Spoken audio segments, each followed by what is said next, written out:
નારાયણ નારાયણ નારાયણ ભજમાં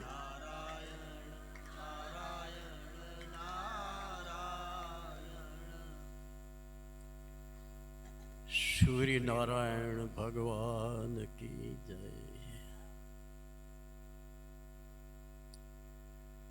બોલે તે બીજો નહીં, પરમેશ્વર પોતે। અને જે આ સાંભળી રહ્યા છે એ પણ બીજો નથી, એ પણ પરમેશ્વર પોતે જ છે બાપ। કોણ કોને ઉપદેશ આપે? જે મારી અંદર છે એ તમારી અંદર જ છે। બોલવા વાળો એ જ છે અને સાંભળવા વાળો એ જ છે મારા બાપ। પણ પરમાત્માની કૃપાથી આવો સુંદર સમય મળ્યો છે તો બે વાત તો કરવી જરૂરી છે।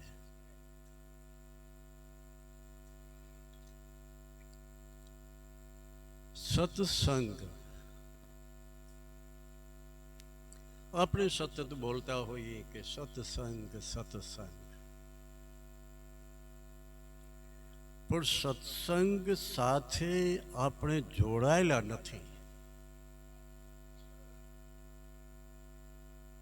બોલવું એ તો બધા બોલે છે ને કે સત્સંગ, સત્ય બોલવું, સત્ય વિચારવું, બધા બોલે મારા બાપ। પણ સત્ય સાથે આપણે જોડાયેલા નથી। તો એ સત્ય સાથે જોડવાને માટે મારે અને તમારે કંઈક પ્રયત્ન તો કરવું જોઈએ ને બાપ। આપણે ખેતીવાડી કરીએ, બીજા ઉદ્યોગ કરીએ, ધંધા કરીએ, તેમાં પણ આપણે કેટલું પ્રયત્ન કરતા હોઈએ। તો આ તો સત્ય બ્રહ્મ, એની સાથે મારે અને તમારે જોડાણ કરવું છે તો એના માટે પ્રયત્ન કરવું જરૂરી છે। તો કયો પ્રયત્ન? પ્રયત્ન તો કરવું, પણ કયું પ્રયત્ન? એક પ્રયત્ન કે તમે જે ક્રિયા કરો છો એ ભગવાનને સાક્ષી રાખીને કરો। મારો નારાયણ મારી અંદર, હું જે કંઈ ક્રિયા કરું છું એ નારાયણ જોયા કરે છે। હું એકલો નથી, મારી સાથે મારો નારાયણ છે। મારા ભગવાનની કઈ ક્રિયા પ્રિય, પહેલા એ વિચારજો। તમે તમારા આત્માને પૂછો કે આપણે કેટલું સત્ય ઉપર જીવન જીવી રહ્યા છીએ। સત્સંગ મને અને તમને એ જ સમજાવે કે સત્યને પ્રધાન બનાવો। સત્ય, અસત્યથી થોડું થોડું ધીરે ધીરે દૂર રહેવાની કોશિશ કરો।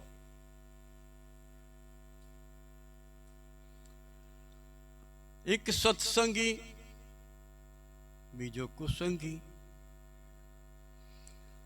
આપણે સત્સંગમાં બેઠા હોઈએ, પાછા તરત જ કુસંગમાં બેઠા હોઈએ, તો એ સત્સંગ જીવનમાં ઉતરે કેમ?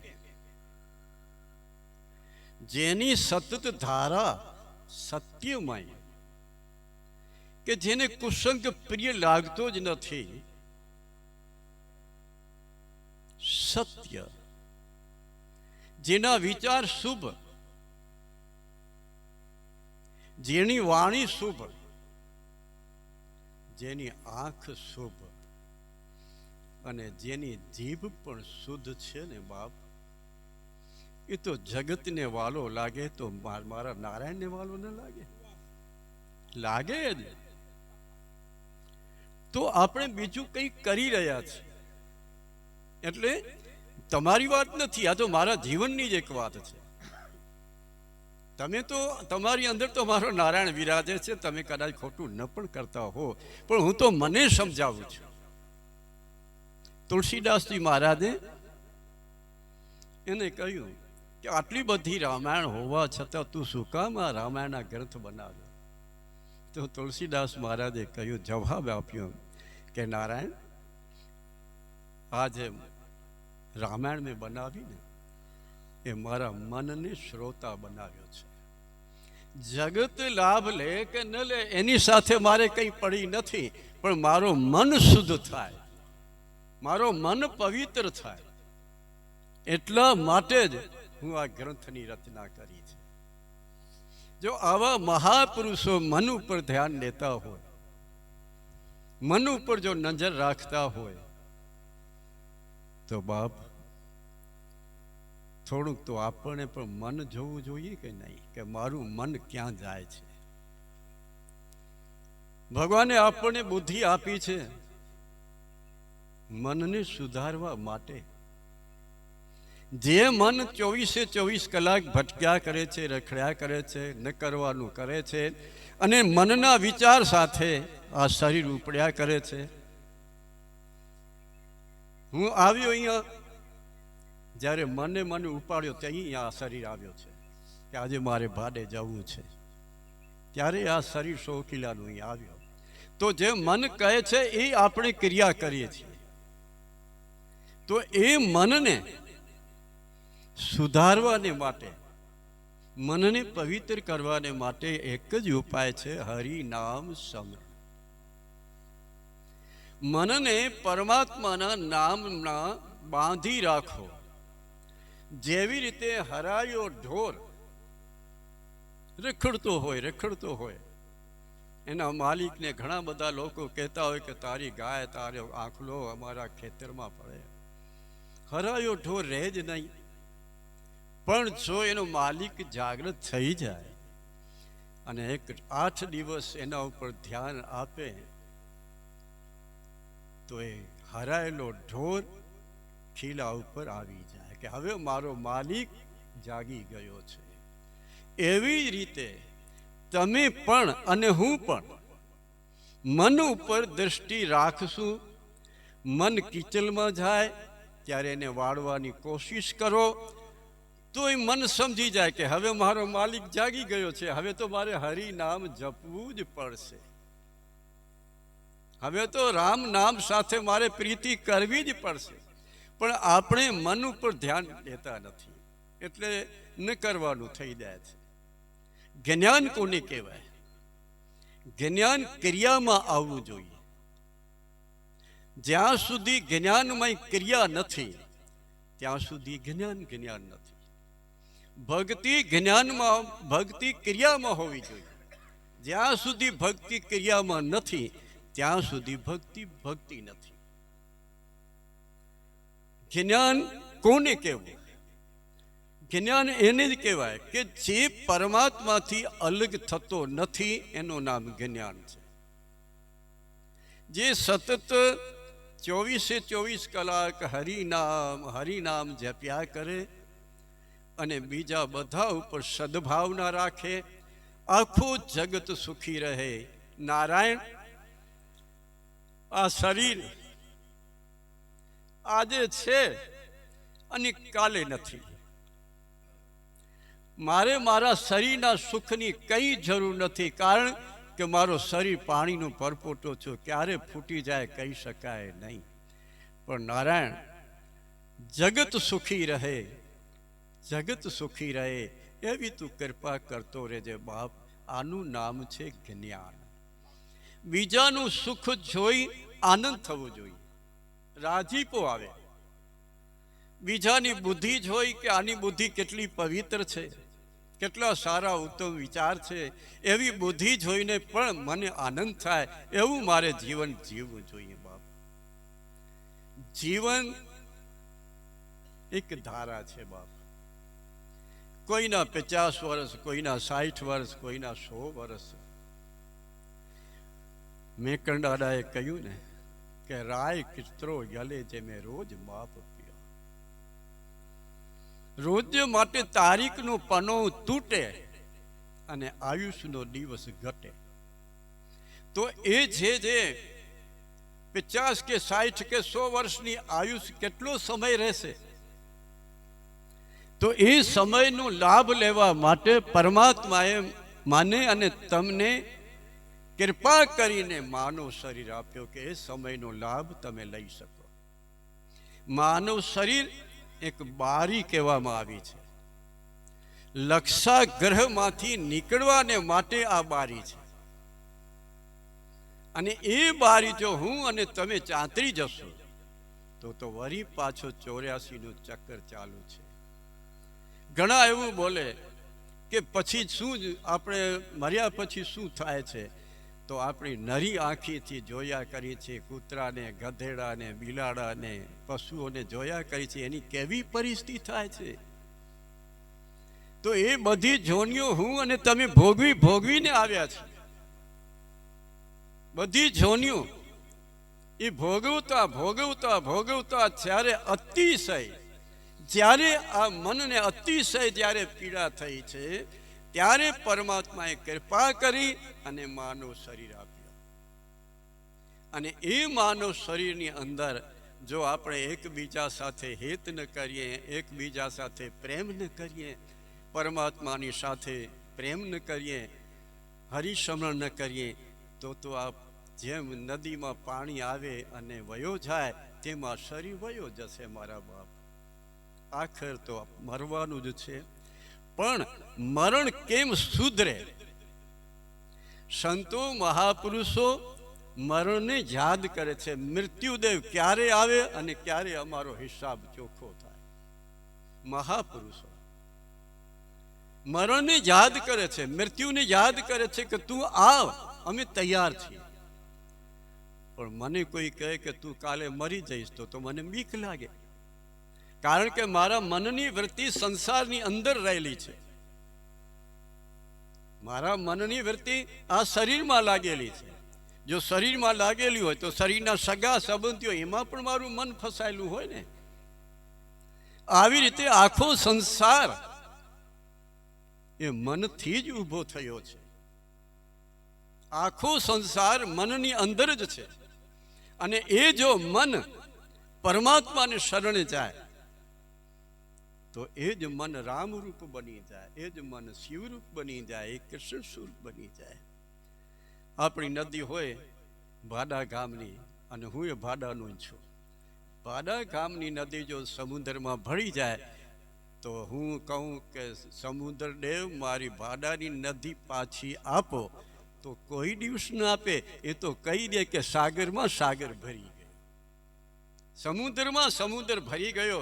એવી રીતે મન રામરૂપ બની જાય મારા બાપ, કૃષ્ણ સ્વરૂપ બની જાય. કોઈકને મન અર્પણ કરો, ચાહે રામને અર્પણ કરો, ચાહે કૃષ્ણને મન અર્પણ કરો, ચાહે શિવને અર્પણ કરો, અને ચાહે તો કોઈ સંતના ચરણમાં મનને અર્પણ કરો. મનને સુધારવાને માટે સંત સમાગમ. હમણાં મોરારી બાપુ બોલ્યા હતા મન ઉપર. એક વ્યક્તિએ પૂછ્યું બાપુને કે મન બહુ ખટપટ કરે છે, બહુ ઉપાધિ કરે છે, ક્યાં સ્થિર રહેતું જ નથી, એના માટે કોઈ ઉપાય ખરો? ત્યારે બાપુ બોલ્યા છે, મોરારી બાપુ, કે મનને સુધારવા માટે, સ્થિર કરવાને માટે 3 ઉપાય બતાવ્યા છે. અને તે શંકરાચાર્ય મહારાજે બતાવ્યા છે એવું બાપુ બોલ્યા. બાપુ પોતાના ઉપર તો લેતા નથી. મહારાજ એવો એમ કે હું કરું છું, એ તો લેતા નથી. એટલે બાપુએ કહ્યું કે શંકરાચાર્ય મહારાજે 3 ઉપાય બતાવ્યા છે. પહેલો ઉપાય એ છે કે મનને સાધુના ચરણમાં અર્પણ કરો. 24 કલાક સાધુનો સંગ કરો, મન ધીરે ધીરે સ્થિર થઈ જશે. બીજો ઉપાય બતાવ્યો મનનો, બીજો ઉપાય બતાવ્યો કે જે મન ભટક્યા કરે છે, રેખડ્યા કરે છે, એ મનને 24 કલાક શાસ્ત્ર સાથે અને તમારા ઈષ્ટ સાથે જોડી રાખો, તો એ મન ધીરે ધીરે સ્થિર થઈ જશે. અને ત્રીજો કયું છે કે જે મન સતત ભટક્યા કરે છે, રેખડ્યા કરે છે, એ મન સુધારવાને માટે સતત તમારા ઈષ્ટનું સ્મરણ અને એના રૂપનું ધ્યાન કરો. એનું જે રૂપ છે એનું ધ્યાન કરો અને એનું સ્મરણ કર્યા કરો, તો એ મન સ્થિર થઈ જશે અને હંમેશા આનંદ, શાંતિ, સુખ, પ્રસન્નતા એ મનમાંથી જ ઉત્પન્ન થાય છે. આત્મા તો નિર્લોપ છે મારા બાપ. આત્માને કોઈ મુક્તિની કઈ જરૂર નથી, કારણ કે એ તો મુક્ત જ છે ને. એને મુક્તિ સાથે શું સંબંધ છે? મુક્ત જ છે, એને કંઈ જરૂરી નથી. પણ મન બંધાયેલો છે, મન ફસાયેલો છે, એને મુક્ત કરવાને માટે મારે અને તમારે જાગૃત રહેવાની જરૂર છે. 24/24 કલાક જે મને અને તમને 84 લાખ જોનીમાં ભટકાવ્યા કરે છે, એ મનને ગુરુના ચરણમાં સમર્પિત કરો. ગુરુ એ પરમાત્મા છે. નામ જાપ તો બધા કર્યા જ કરે છે. ઘણા લોકો એ કહે છે ને કે મન સાથે, રામ સાથે મારો સંબંધ છે, હું રામ રામ જપ્યા કરું. ઘણા કહે કૃષ્ણ કૃષ્ણ જપ્યા કરું. બરાબર છે, જપો, પણ જે તમારો ગુરુ છે એ ગુરુને તમે જ્યારે ભગવાન સ્વરૂપ માનશો ત્યારે એ રામ નામનું જાપનું ફળ મળશે. જ્યાં સુધી તમારા ગુરુને ભગવાન તરીકે નથી માન્યો, જ્યાં સુધી તમારા ગુરુ ઉપર વિશ્વાસ નથી, ત્યાં સુધી જાપ ભલે ચાલુ રાખો, પણ એની પૂર્ણ સફળતા નહીં મળે. પૂર્ણ સફળતા તો ત્યારે જ મળે જ્યારે જે તમારો ગુરુ છે એને તમારો ઈષ્ટ માની લ્યો. મારો ભગવાન છે, મારો ભગવાન છે, બસ. તો ધીરે ધીરે જે મનની ભાંજગળ છે, જે આખો મન સંસારમાં રહેલો છે, જે મન ઉપાધિનું કારણ છે, જે પ્રપંચ કર્યા કરે છે મન, અને એની પાછળ હું અને તમે દોડાદોડ કર્યા કરીએ છીએ, એ મનને શાંત કરવા માટે હરિનામ સ્મરણ કર્યા કરો. પરમાત્માની સાથે એવો સંબંધ જોડો કે આ સંસારની અંદર મારો કોઈ સગો નથી. મારું આ શરીર છે, એક દિવસ પડવાનું છે. આજે છે અને કાલે નથી. બીજો, બાપા ડોંગરેજી બાપા એમ કહેતા કે તમે તમારા ઘરને મંદિર માનો. આ મારો ઘર નથી, પણ મારા ભગવાનનું, મારા ઈષ્ટનું મંદિર છે. જ્યારે તમે બહાર નીકળો ત્યારે તમારા ઘર મંદિરને વંદન કરી નીકળો. બીજું, બાપા એમ કહેતા કે જે ઘરની અંદર સભ્ય છે એને તમારો ઈશ્વર, જે પરમાત્મા જે માનતા હો, કૃષ્ણ કે રામ, એવો સમજી અને બધા સભ્ય સાથે વ્યવહાર કરો. તમારો દીકરો તમારી અંદર જેમ આત્મા છે એવી રીતે તમારા દીકરાની અંદર પણ એ જ આત્મા છે, તમારી ધર્મપત્નીમાં એ જ આત્મા છે. તો સર્વને પરમાત્માના સ્વરૂપ સમજી વંદન કરી અને પછી તમે કોઈ ક્રિયા કરો. વહેલા સવારમાં ઉઠવાનું, આ બાપાની વાત છે, ભલે બાપા ડોંગરાજી બાપા. વહેલી સવારે ઉઠી અને તમે તમારા ઘરની અંદર તમારી ધર્મપત્ની હોય કે છોકરા હોય એને હાથ જોડી કહેવાનું, નારાયણ સીતારામ સીતારામ. સામે વ્યક્તિ એ પણ જો પવિત્ર હશે અને જો એના જીવનમાં સત્સંગ હશે તો એ પણ એવી ધર્મપત્ની બોલશે, નારાયણ સીતારામ સીતારામ બાપા સીતારામ, નારાયણ સીતારામ બોલો બાપા. તમે સર્વની અંદર એક જ તત્વ રહેલો છે, કોઈ જુદો નથી. જુદાપણું ક્યારે લાગે? જ્યારે અજ્ઞાન છે ત્યારે, અવિદ્યા છે ત્યારે. આ ભાઈ ફલાણા છે, આ ભાઈ ફલાણા છે, આની સાથે વ્યવહાર કરવું, આની સાથે વ્યવહાર ન કરવાનું. એ તો ક્યારે? જ્યારે આપણે અંધકારમાં જીવતા હોઈએ ને ત્યારે બાપ, અજ્ઞાનમાં જીવતા હોઈએ. નહીં તો કોની સાથે બગાડવું મારા બાપ? એ સર્વની અંદર એક જ રમી રહ્યો છે. કોની સાથે બગાડવાનું? ધર્મપત્નીને એની અંદર પણ મારો નારાયણ વિરાજે છે, એની સામે પણ ક્રોધ કરીને શું કામ બોલવાનું? જરા કઢીમાં મીઠો ઓછો હોય તો સમજી લેવું કે મારામાં મીઠો ઓછો છે, એમાં કઢીનો ગુનો નથી. આવું સમજી લેવું, સમાધાન કરી લેવાનું. એ તો તમારા હાથની બાજી છે. તમે બુદ્ધિશાળી છો બધા, સમાધાન તમે કરી શકો. બીજો કોણ તમને સમાધાન કરાવી દે? હાથની બાજી તમારી છે. ઘરની અંદર કોઈ દિવસ કંકાસ ન થાય એવી રીતે જીવન જો જીવશો તો તમારો ઘર રામ મંદિર છે. તમારું ઘર કૃષ્ણ સ્વરૂપ છે. ઘરને પહેલા મંદિર બનાવો અને પછી ધીરે ધીરે ધીરે ધીરે જ્યારે તમને વધારે વધારે સમજણ પડતી જશે ત્યારે આ 5 તત્વોનું બનેલો પૂતળો શરીર એ પણ મંદિર બની જશે. આ શરીર એ પણ મંદિર છે. મારો શિવ એની અંદર વિરાજમાન છે. તો મારા બાપ, એક બધાની સાથે બેઠેલો છું, બધાને વિનંતી કરું કે અંદર જે મારો નારાયણ વિરાજમાન છે એને મારા બાપ જે તે વસ્તુ ન આપો. એટલી કૃપા તમે કરતા રહેજો મારા બાપ. જે અંદર નારાયણ વિરાજમાન છે તેને તમે વિરાજ ખવડાવો, વિમલું ખવડાવો, દારૂ પીવડાવો. નારાયણ, તમે વિચાર તો કરો, તમે નારાયણ સ્વરૂપ છો. તમે એવું નથી કે આ લખણું બાપા, મંગા બાપા, લધા બાપા, મેઘરાજ બાપા, નારાયણ બાપા, એવું કંઈ નથી. તમારી દ્રષ્ટિ પવિત્ર થઈ જશે તો તમે રામ રૂપ જ છો, આત્મ સ્વરૂપ જ છો, નારાયણ જ છો. જો અંદર બેઠેલા નારાયણને આ વસ્તુ ગમતી નથી, મીરાજો ને વિમલો, બીડી એ ગમતી નથી, દારૂ ગમતો નથી, અને એ વસ્તુ હું અને તમે એને આપ્યા કરી એની કેટલી નારાજી થાય. વિચાર કરો. પછી મન કેમ પ્રસન્ન રહે? પછી મન કેમ રામ નામ જપે? મારા બાપ, આ તો તમારા હાથની બાજી છે ને. તમે સુધરી શકો. તમે તમારા મનને જે કહો તે મન ગુલામ થઈને રહે. વશિષ્ઠ મુનિએ કહ્યું છે, વશિષ્ઠ જોગ એની અંદર કહ્યું છે કે જે મનનું ગુલામ થઈને રહે છે એને તો પીડા 24 કલાક રહેવાની છે. જે મનનો માલિક બની જશે કે હું તારો માલિક છું, તું મારો નોકર છે, આવું જ્યારે ભાવ જાગશે અને આવું જ્યારે એને શિક્ષણ આપશો કે તું રામ ભજ, તું સારા વિચાર કર, તું સર્વની અંદર પ્રેમ સાથે પરમાત્માના નામના જાપ કર, સર્વની અંદર તું રામના દર્શન કર, આવું શિક્ષણ જ્યારે મનને આપશો ત્યારે એ તમારું મન રામ રૂપ થઈ જશે. અને તે વખતે તમને આનંદ સ્વરૂપ પ્રગટ થશે. આનંદ ક્યારે મળે? આપણે એકબીજામાં મળીએ ને, હાથ દઈએ, એ બાપા કી આવ્યો, એ આનંદ આય. એ આનંદ નાય. આનંદનું ખંડન થતું નથી, આનંદનો વિનાશ થતો નથી. આનંદ અખંડ અવિનાશી છે. જેને જેને આનંદ પ્રાપ્ત થયો છે એ મહાપુરુષો આજે પણ હરિ એને યાદ કરે છે, મારો નારાયણ એને યાદ કરે, કારણ કે આનંદ સ્વરૂપ થયો છે.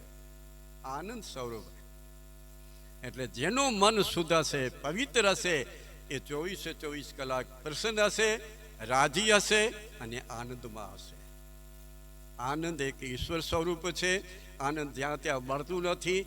ધીરે ધીરે ધીરે ધીરે તમે સત્સંગ કરજો અને સત્સંગની સાથે તમારા મનની વૃત્તિને સુધારતા રહેજો. અને જે તે મારો નારાયણ અંદર બેઠેલો છે એને જે તે વસ્તુ પીવડાવતા નહીં, જે તે વસ્તુ એને ખવડાવો નહીં. એટલું કૃપા તમે કરજો.